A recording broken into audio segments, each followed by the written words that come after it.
Congratulations on finding this video. This is the last lore-based one that there will be of FNaF from me. The one where I must bring everything back together.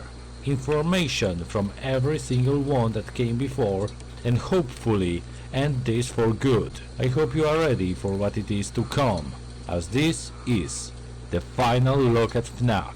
Now you may proceed. End tape. Driving in my car right after a beer.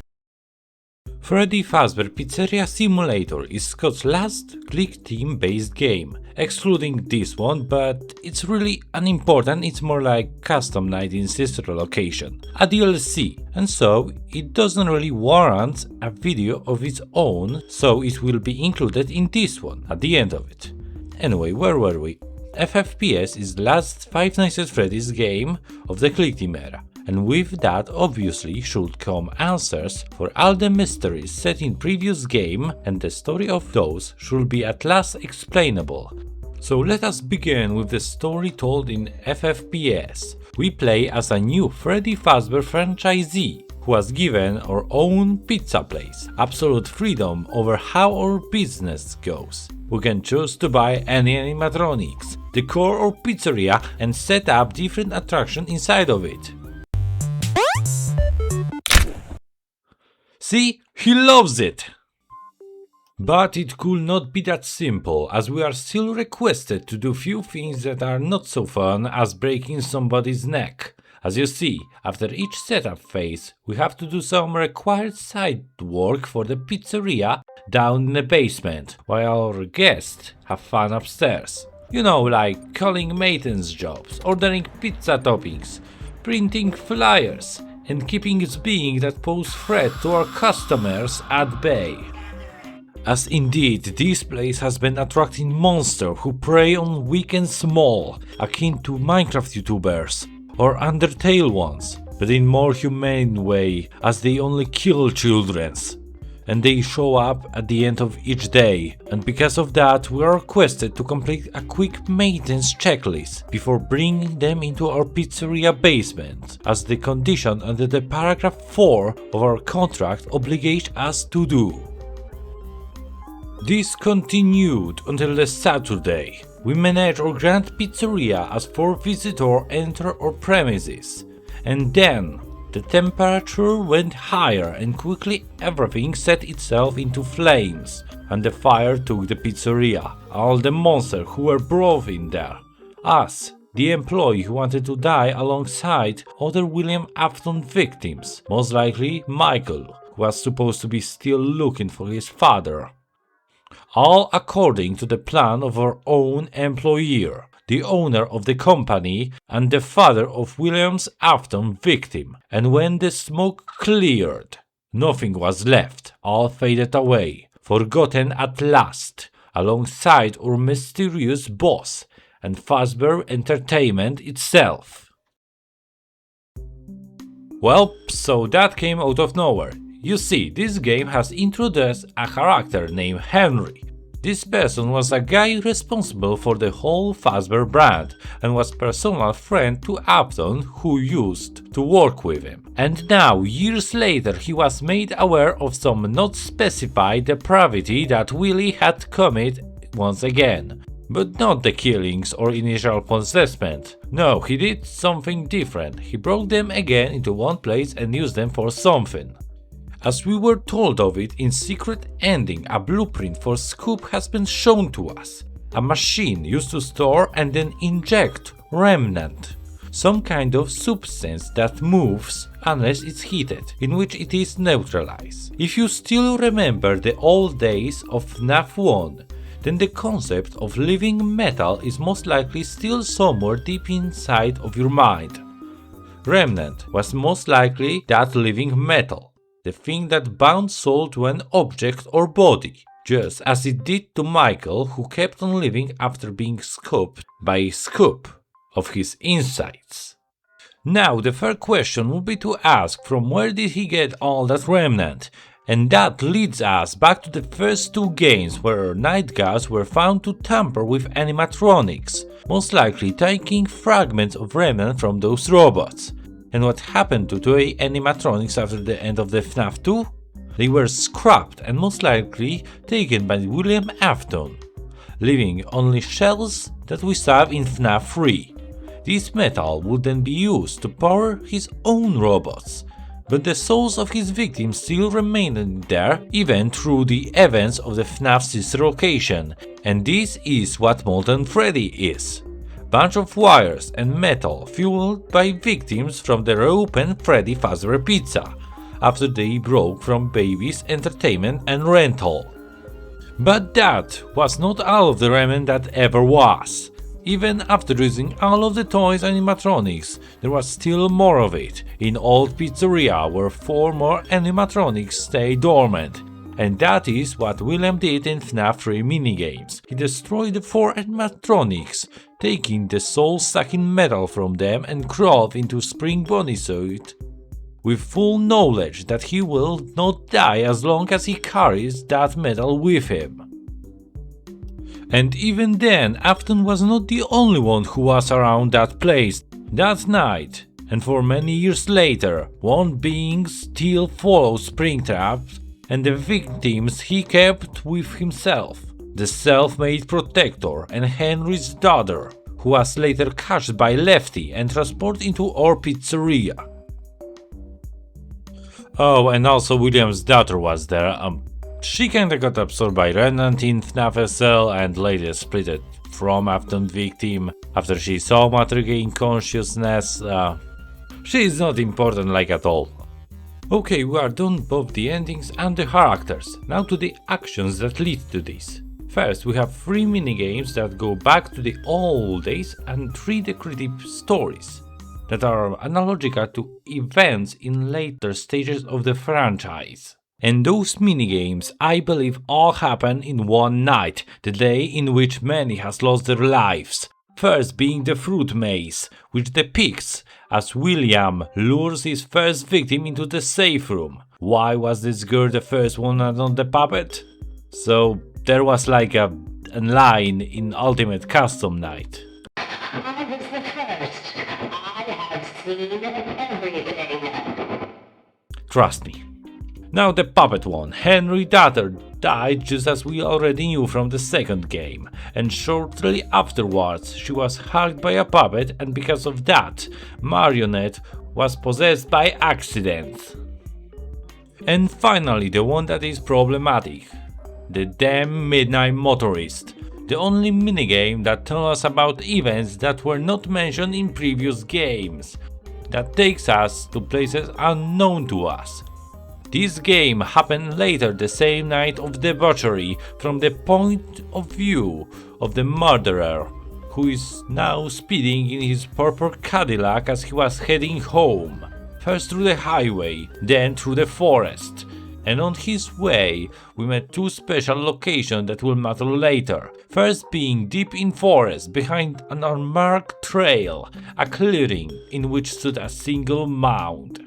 Second being this junior establishment, from entering which William was stopped by an employee of this place, as he was not supposed to come there again. And after encountering these 2, William finally reached his home, where we met some guy facing TV and speaking in grey letters. It's Michael.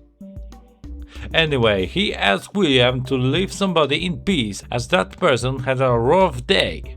But the damn man behind the slaughter doesn't concern himself with the opinions of his son and starts banging on the closed door before deciding that the easier approach would be to just break in from outside. But outside we see only a broken window and 2 pairs of footsteps, one small and second one belonging to a furry. Let's make a few questions about topics of interest that could pose a small what the f. There we go. What is the mount? What is the juniors? Why there were animatronic footprints? Why did William's second child run away that night? So, the most important thing to answer this question is the relation of this day to FNaF 4. In last 2 videos, I thought and expressed that Crying Child died after the MCI due to clues given in FNaF 4 minigames. I do no longer believe in this. I was wrong for very long. Why the sudden change? Wouldn't it fit based that Afton now still has 2 children who possess the masculine pronoun at the time when Afton went to do his first murders? No! You see, there is one little detail that ruins everything. Michael is not an asshole to his brother anymore. This one just doesn't make sense for this caring and loving sibling to brutally murder his brother by constant pranking him. The only explanation for this shift that I came up with is that this must happen after this Afton's son's death, and Michael changed his attitude due to loss of his brother. This will also explain the mount in the forest being the burial place for the crying child. Right, the question why does Afton still has 2 sons if the second one died? This is harder to explain and all I can do is to speculate, as we do not have any real proof from this time, as FNaF 4 minigames were not real either, as this has information and clues that should never happen at the time of AT3. Both gameplay and minigames were nothing more than experiment made by William in an attempt to put back together his son. And so, what follows from me is more of a wild guess than any hard proven truth. I believe that minigames in FNaF 4 were only iteration of real events that happened in 83, in which Crying Child died in jaws of Fredbear, and this location was closed and rebranded to Juniors. But William, as engineer responsible for Fazbear animatronics, noticed strange behavior of the robot, and as he inspected it, he noticed that something resembling his son was there. After the location was closed and rebranded, he then would break in there and take what was left of his old robot. Since he later was discouraged from entering that place, he must have done something to it. And in his home he would make first prototype of his son replica, a mimic powered on remnants of his son. But it was not enough, as this robot didn't behave as his son once did. It was tainted, and it caused him to become angry with it. And as for the animatronic footprints, honestly I have no idea. I said we have like a big gap in knowledge that make it very hard to understand, and we are reduced to speculation. And good that we are talking about the need of speculation as we go into the Candy Cadet stories, for which I am going to finally use my middle school education that stayed dormant for quite some time, but now it's finally time, as the right opportunity shows to use them. Said opportunity being 3rd grade level analogies. Oh well.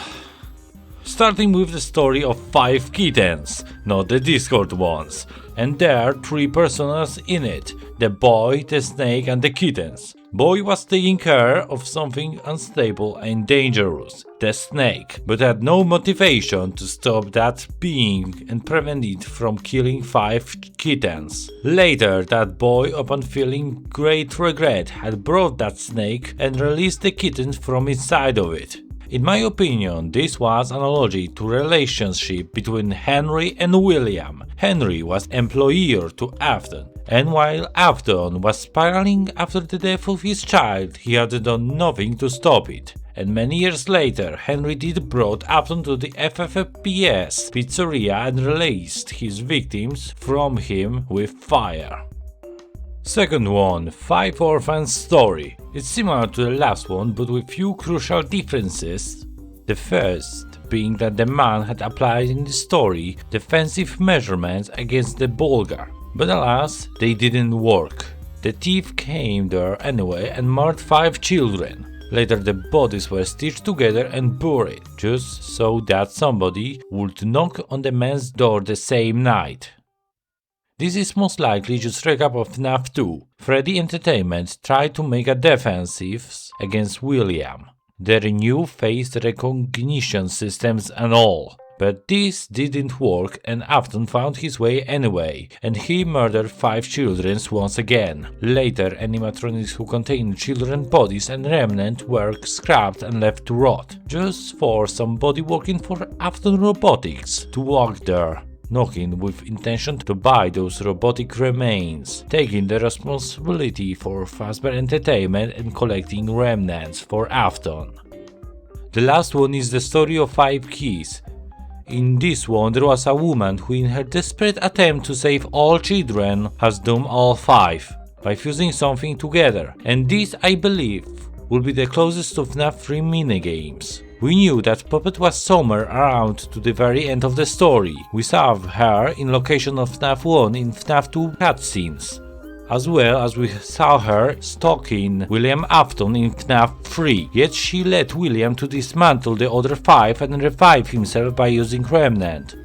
Why? Most likely Puppet thought that this would save their children's souls, taking their revenge. But of course, it did not work that way. Of course, William had already planned this. And so both Springtrap and his victim still walk this earth. And that is all I got to say of the FFPS. Now, since this one video is not called a look back at FFPS, but the final look at FNaF, it is not over. First, the ultimate custom night. There is not a lot of story there. And really not much that matter in the grand scheme of things, Afton's hell and so on. And that's all I'm going to say about it for now, really. Now let's just, I don't know, put things in order, you know, a nice timeline, just one more time and let's be over with it. Early 70s, the Fazbear Entertainment is being established. Life is good as 2 business partners and engineers take care of the pizzeria and animatronics, and it goes all well for a long time. The new restaurant under Fazbear brand opens and the 2 gets more work than ever, until the year of 83, when son of William Afton, Michael, causes his little brother's death in the Fazbear's mouth. And that changed everything. Maybe not. Honestly, I don't know. Anyway, the whole thing was kinda swept under the rug and Freddy Family Diner would be closed to avoid any controversy. And soon after that, the engineer's genius of William Afton became apparent, as he remained his son from balls and special moving metal that he found in Varian Matronic, who took the life of his child from him. It was not good as he thought, as the copy he made was just that, imperfect copy that he found lacking. It misbehaved, it tried to run away, and due to this, Williams grew even more bitter, and one night he snapped. He took his purple Cadillac and went to Freddy Fazbear Pizza, and there he murdered 5 children dressed as a non-binary Rabbit Fury. But as he was leaving, he saw a small girl that he recognized locked outside of the pizzeria. It was his old partner's daughter, and so he killed her too. And shortly after his escape from the crime scene, a security puppet thing get close to the body of that girl, and this resulted in first full possessment. William meanwhile came back to his home. His robot son now is missing. After that, the Freddy Fazbear animatronics started to act quirky, due to them being stuffed with dead bodies by a marionette. And sometime after this, police started an investigation about missing children, and soon the decaying bodies started to leak through the animatronics, revealing the dark fate that the children has faced, and pizzeria was forced to be closed. And depressed Henry stepped down from his position as the leader of the company. The rumors of this didn't went unnoticed by William Afton, who heard that Henry's animatronics showed something similar to his son's mimic. And he got interested in recreating this with hope of fixing his son. And so the Circus Baby Entertainment was created, bunch of animatronics made simply to pose as family-friendly entertainment while being used to kidnap and murder children. But it didn't work, as by mistake, Afton's daughter, who never show up until this point in story, who knows, maybe they split the kids or something, I don't have fucking idea. Anyway, she was killed shortly after by Baby, and after that there was no sign of possessment, and so the whole idea was scrapped. Meanwhile, in the year of 87, Fazbear Entertainment was trying to reopen Freddy Fazbear Pizza. New robots were made with facial recognition system, so customers would feel safe with leaving their children in pizzeria. Their children were not safe in that pizzeria, as William already got a position as security guard to spy on Fazbear's and being able to study the robots for himself. But it didn't work for long, as the animatronic recognized him unlike the company itself and wanted to murder him for his past actions. And so William had to leave that place. But before he did, he managed to kill 5 more children for whatever reason. After that, William was replaced by a person named Jeremy Fitzgerald, who worked there for 6 days before he was switched to day shift. And on that day shift his forehead was leveled by some newer animatronic and who later then hunted the pizzeria as Paperpal. I really hope, because it would be funny actually. This caused the pizzeria to be promptly closed, but before that a new night guard was selected to watch over the pricey technology at night. And it again, it didn't work as this new worker had messed up with animatronics yet again, so he was promptly laid off.